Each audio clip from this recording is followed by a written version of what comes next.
Édition spéciale imagerie psychiatrique, on est allé à la rencontre des psychiatres et on vous présente des cas cliniques. Remplax, l'application du remplacement médical.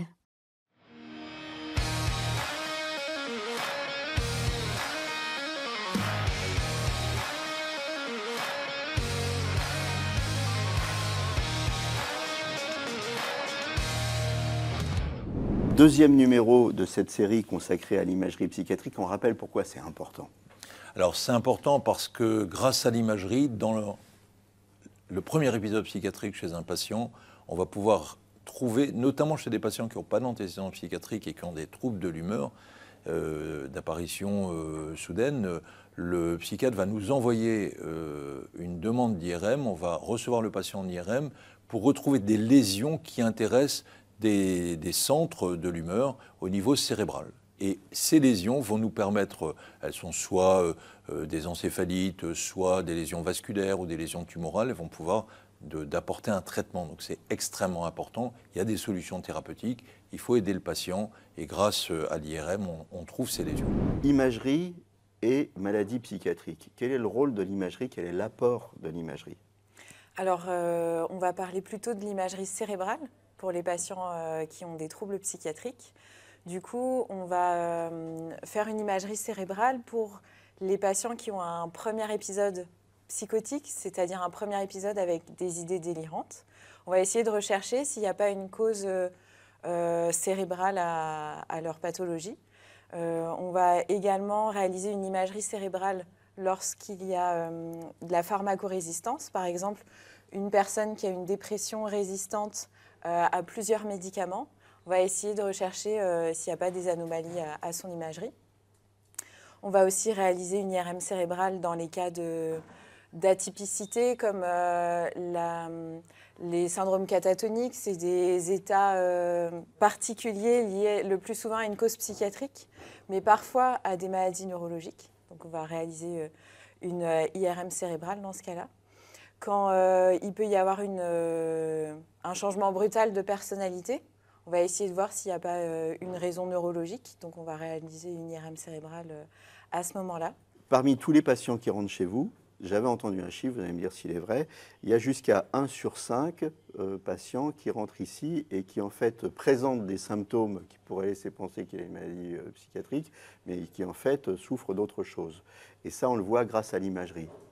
Alors, 1 sur 5, ça va dépendre des études citées. Ce qui est sûr, c'est que les critères que je vous ai cités précédemment, c'est-à-dire un tableau atypique, une pharmacorésistance, un premier épisode psychotique, un examen neurologique qui est anormal, ça justifie de faire une IRM cérébrale, d'autant plus. Et dans certains cas, on va retrouver quelque chose, une anomalie qui peut expliquer ces troubles. Et dans d'autres cas, il y a des anomalies qui sont présentes, mais qui ne vont pas forcément avoir de significativité. D'accord, donc le tableau clinique, c'est, on va faire, là pour le coup, on va faire une IRM cérébrale. Oui. Mais par contre, sur d'autres personnes, vous venez de me dire, il y a des lésions, mais il n'y aura pas de symptômes. Ça, c'est quoi? C'est plutôt les personnes âgées? En fait, oui, avec l'âge, on est plus à risque d'avoir des lésions au niveau, par exemple, de la substance blanche. Sans qu'il y ait forcément d'explication sur le plan psychiatrique. Ce qui est sûr, c'est que ça peut expliquer certains symptômes, notamment dans la résistance. Se dire, si on a un cerveau qui est plus âgé, ça peut expliquer que la personne, elle répond moins bien aux médicaments. Première cause de consultation, c'est la dépression, non? 30% des causes de consultation psychiatrique, c'est ça? Oui, c'est la pathologie la plus fréquente. L'imagerie, elle nous sert à quoi, là? Alors justement, donc l'imagerie, on va la réaliser quand il y a une pharmacorésistance, c'est-à-dire quand le patient il va ne pas avoir d'amélioration, quand on va utiliser plusieurs antidépresseurs, quand on va utiliser des antidépresseurs à bonne dose, à dose maximale et qu'il n'y ait pas d'efficacité. Donc en général, dans une dépression pharmacorésistante, l'imagerie, elle va être réalisée après 6 mois, 1 an de dépression, parce qu'il faut que le temps que les traitements fonctionnent. Et elle va nous servir à quoi? À comprendre ou à traiter?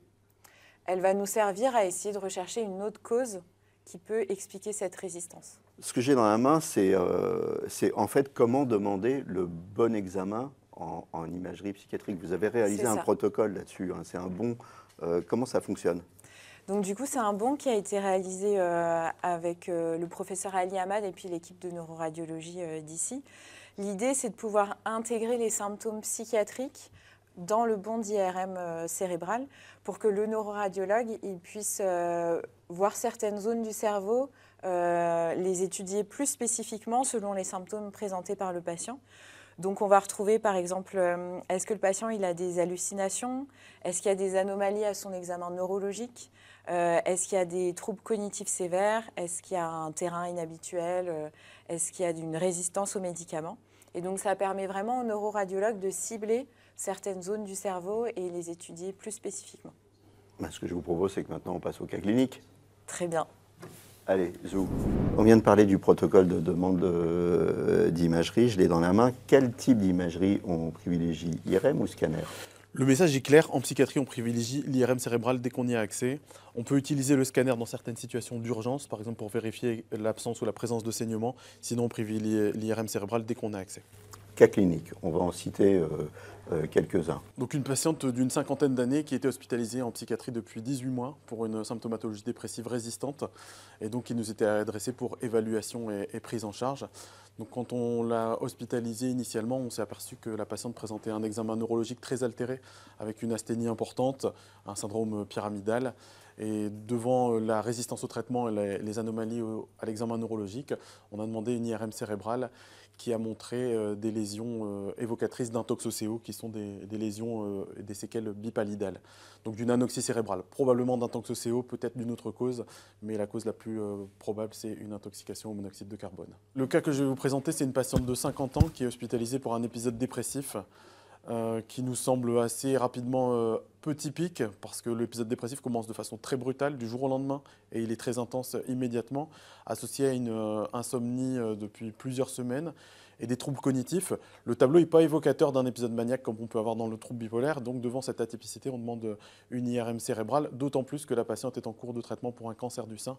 L'IRM cérébrale montre une lésion au niveau de l'hippocampe droit qui s'inscrit probablement dans le cadre de métastase de son cancer qui est actuellement en cours d'exploration. À travers ces deux exemples, quelles conclusions on peut et on doit tirer de tout ça?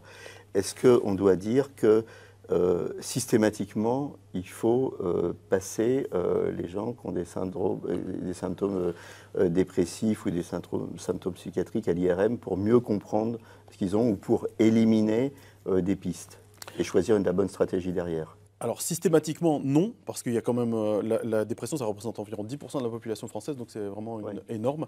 Mais il y a des situations où la question doit se poser, les situations qui ont été évoquées précédemment, comme la résistance au traitement, un examen neurologique atypique, une évolution atypique ou un âge inhabituel pour une présentation clinique. On a parlé de la dépression, mais il n'y a pas que la dépression. Tout à fait. Ces recommandations, elles sont vraies pour les différentes grandes pathologies psychiatriques, notamment la schizophrénie, le trouble bipolaire, les troubles obsessionnels compulsifs.